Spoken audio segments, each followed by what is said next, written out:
बिस्मिल्लाहिर्रहमानिर्रहीम। अस्सलाम वालेकुम। NN24 हिस्ट्री के साथ मैं हूँ अरीश नदीम। बुलेटिन में खुश आमदीद नाज़रीन। बुलेटिन में सबसे पहले आपको अहम खबर देंगे कराची से, जहाँ पर डिप्टी मेयर कराची सलमान मुराद ने कुरंगी चांद ऑफिस में बनाए गए आवाम के लिए कंप्लेन सेल का विजिट किया।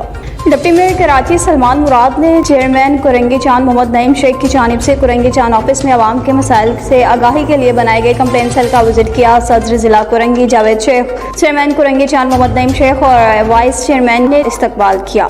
डिप्टी मेयर सलमान मुराद ने चेयरमैन कुरंगी चांद मोहम्मद नईम शेख की बेहतरीन कारकर्दगी को सराहा। ट्रांजिट पीरियड के बावजूद नईम शेख अवाम की खिदमत में मसरूफ हैं। नईम शेख ने कम वक्त में पार्क रोड की तमीर और दीगर सहूलियात फराहम की। मुझे यकीन है कि कुरंगी टाउन जल्द ही एक मॉडल टाउन बनेगा। इस मौका पर टाउन चेयरमैन मोहम्मद नईम शेख का कहना था कि कंप्लेन सेल बनाने का मकसद अवाम को सहूलियात फराहम करना है। इस मौका पर पाकिस्तान पीपल्स पार्टी जिला कुरंगी के अहदेदारान, यूसीएस के चेयरमैन, वाइस चेयरमैन और TMC के अफसरान, ज़ियारी और सहाफ़ियों ने बड़ी तादाद में शिरकत की।